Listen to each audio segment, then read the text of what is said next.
17 साल की लड़की जूलियन क्विप्च अपनी मम्मी के साथ फ्लाइट लेके जा रही थी अमेज़न जंगल के ऊपर से।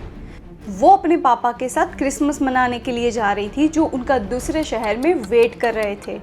वो फ्लाइट में करीब 90 पैसेंजर्स बैठे थे और अचानक से बोल्ट ऑफ लाइटनिंग आके गिरता है प्लेन के फ्यूल टैंक पे और प्लेन हवा में ही क्रैश हो जाता है। जूलियन अचानक अपने आप को ओपन स्काई में उड़ता हुआ पाती है, जबकि कुछ सेकंड्स पहले वो अपनी सीट से बंधी हुई बैठी थी। उसे लगता है कि जंगल उसकी तरफ स्पिन होके आ रहा है और वो सर्टेन थी कि आज उसकी डेथ होने वाली है। फिर अचानक से वो पेड़ों की गुत्थी में गिरती है और उसकी फॉल वहीं रुक जाती है और फिर वो बेहोश हो जाती है। जब उसे होश आता है तो उसे पता चलता है कि उसका एक शू गायब है, उसके चश्मे गायब है, उसका कॉलर बोन टूटा हुआ है और उसे जगह जगह चोट आई है, लेकिन चोट इतनी ज़्यादा थी कि उसे पेन फील ही नहीं होता है। वो अपनी मम्मी को ढूंढती है, चिल्लाती है, लेकिन कोई आवाज़ वापस नहीं आती। तब उसे पता चलता है कि वो अकेली बची है, तो वो चलना शुरू कर देती है। 11 दिनों तक वो अमेज़न जंगल में सरवाइव करती है, पॉइजनस एनिमल्स के बीच में बिना कुछ खाए पिए, और उसके चोटों में भी बहुत सारे कीड़े मकोड़ों ने उनका घर बना लिया था। और फिर अचानक से 11 दिन के बाद उसे एक मोटर बाइक मिलती है और वो बन जाती है ये पूरे क्रैश की दी ओनली सर्वाइवर।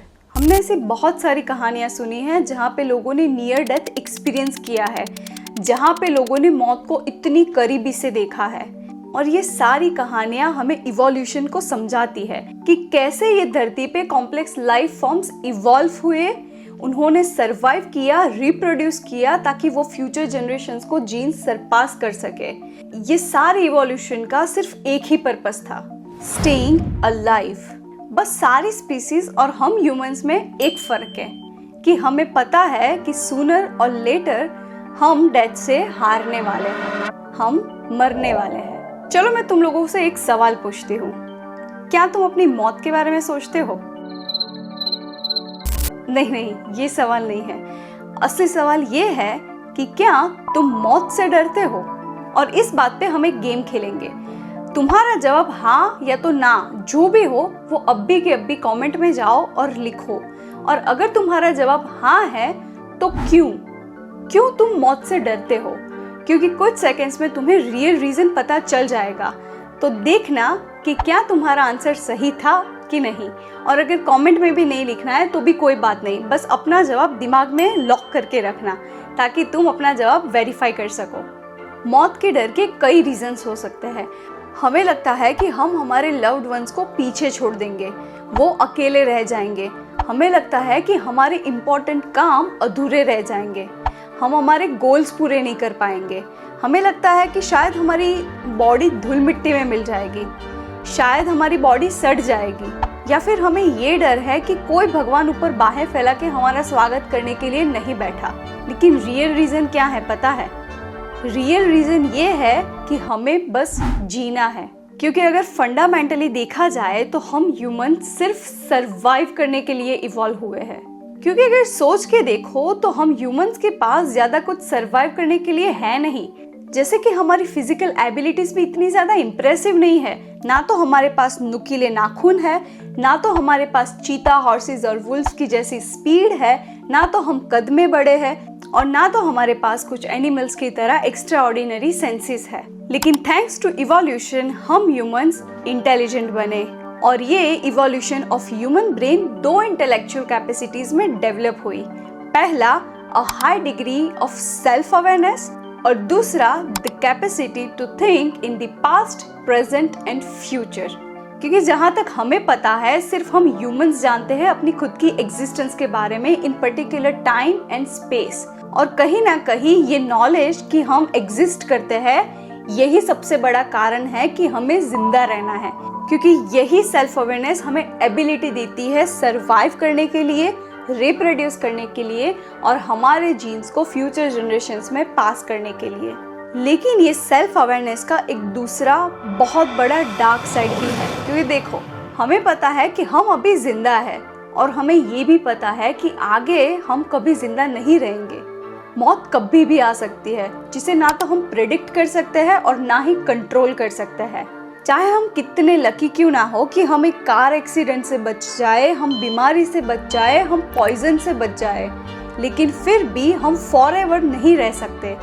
कभी ना कभी तो हम मरने वाले हैं। और यही ह्यूमन इंटेलिजेंस का एक बहुत बड़ा डार्क साइड है कि हमें मौत का कॉन्सेप्ट पता है और हम ये सेल्फ अवेयरनेस की एक बहुत भारी कीमत चुका रहे हैं, जिसके बारे में हम वीडियो में आगे बात करेंगे। क्योंकि इस वीडियो के बाद तुम्हें पता चलेगा कि तुम्हारे लाइफ के सारे डिसीजंस, चाहे वो किसी से रिश्ता तोड़ना या जोड़ना हो, किसी जॉब की बात हो या किसी बात पे डिफेंसिव हो जाना हो, इस सब के पीछे आखिर चल क्या रहा है।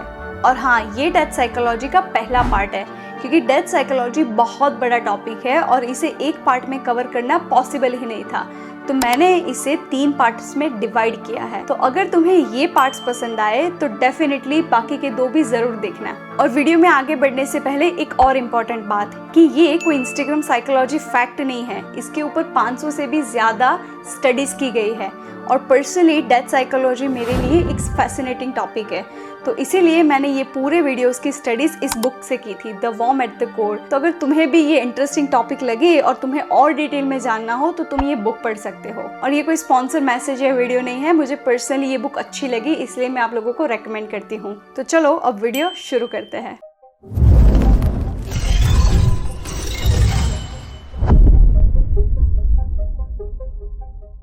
जब भी हमें खतरा महसूस होता है, चाहे फिर वो गाड़ी कंट्रोल से बाहर जा रही हो, एरोप्लेन में टर्ब्यूलेंस आ रहा हो या तो फिर हमें सीने में जकड़न महसूस क्यों ना हो, हमारा ब्रेन सिर्फ एक ही काम करता है, टेरर, फाइट, फ्लाइट और फ्रीज। ये रिएक्शन सिर्फ इंसानों में ही नहीं, हर मैमल्स में सेम होता है। जैसे एक इम्पाला जब शेर को देखता है तो उसका ब्रेन भी सेम रिएक्शन देगा जो हमारा ब्रेन हमें देता है। लेकिन सिर्फ एक चीज है जो हम इंसानों में होती है, जानवरों में नहीं। हम टेरर तब भी फील करते हैं जब सामने कोई खतरा हो ही नहीं, क्योंकि हमें पता है कि मौत एक दिन जरूर आएगी और ये खतरा कहीं ना कहीं हमारे अंदर छुपकर बैठा हुआ है। इसका एक स्पेसिफिक नाम भी है, इसे कहते हैं the worm at the core.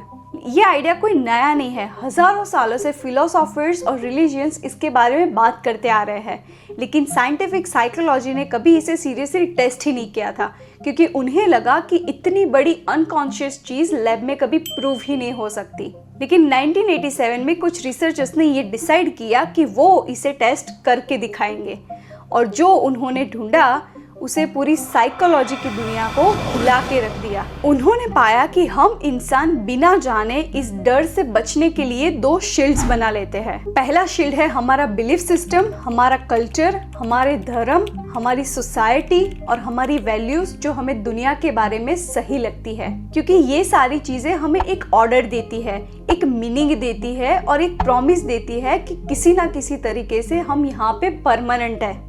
कुछ लोग सोचते हैं कि आत्मा मरने के बाद ऊपर चली जाती है, कुछ लोग सोचते हैं कि हम पुनर्जीवित होंगे, कुछ लोग ये सोचते हैं कि हम मरने के बाद किसी और दुनिया में चले जाएंगे। तो देखने जाओ तो नाम अलग अलग है, लेकिन बात सेम ही है कि किसी न किसी तरीके से हम यहाँ पे एग्जिस्ट करेंगे और इसी तरह से हम अपना नाम हर चीज़ों में जोड़ना चाहते हैं, फिर चाहे वो हमारे बच्चे हो, हमारा आर्ट हो या हमारा काम हो, ताकि अगर हम मर जाए तो कुछ तो यहाँ पे हो जो हमारा परमानेंट हो सके। और दूसरी शील्ड है सेल्फ एस्टीम, ये फीलिंग कि हम इस दुनिया में किसी काम के हैं। सुनने में ये एकदम नॉर्मल लगेगा, लेकिन सिर्फ ये थ्योरीज नहीं है, इसके पीछे सॉलिड प्रूफ्स है और ये दोनों शील्ड के प्रूफ्स हम आगे वीडियो में बात करेंगे।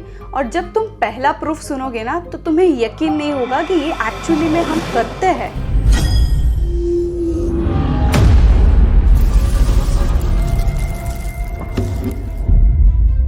साइकोलॉजिस्ट ने बार बार ये टेस्ट किया है कि जब लोगों को अपनी मौत याद दिलाई जाती है तो वो अचानक से अपनी खुद की वैल्यूज को लेके बहुत ज्यादा स्ट्रिक्ट हो जाते हैं। जैसे कि अगर कोई उनकी वैल्यूज से अग्री करे तो वो उन्हें सपोर्ट करते हैं और कोई अगर डिसअग्री करे तो वो उनको पनिश करते हैं। और सबसे इंटरेस्टिंग बात ये है कि उन्हें खुद पता नहीं होता कि ये आखिर हो क्यों रहा है। अगर तुम्हें इसको अपनी जिंदगी में देखना हो तो सोचो अपने ही घर में, जब किसी अपने की मौत हो जाती है तो लोग अचानक से सारे रीति रिवाज को लेके कुछ ज्यादा ही स्ट्रिक्ट हो जाते हैं। अगर छोटी सी रिचुअल सही तरीके से ना हो, अगर गलती से कोई नॉनवेज ले आया घर में तो घर वाले बहुत ज्यादा गुस्सा हो जाते हैं। क्यों?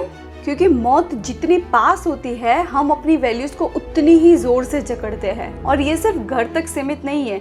जब हमारी कंट्री में कोई बड़ा हादसा होता है या फिर कोई अटैक होता है तो देखा है ना, लोग कितनी जल्दी नेशनलिस्ट बन जाते हैं। अचानक अपने देश के अगेंस्ट बोलना बर्दाश्त से बाहर हो जाता है, जबकि वही बात नॉर्मल दिनों में इतना ज्यादा रिएक्ट नहीं करवाती। तो ये कोई कोइंसिडेंस नहीं है, यही है वो पहली शील्ड जिसके बारे में हम बात कर रहे थे, अपनी वैल्यूज को प्रोटेक्ट करना।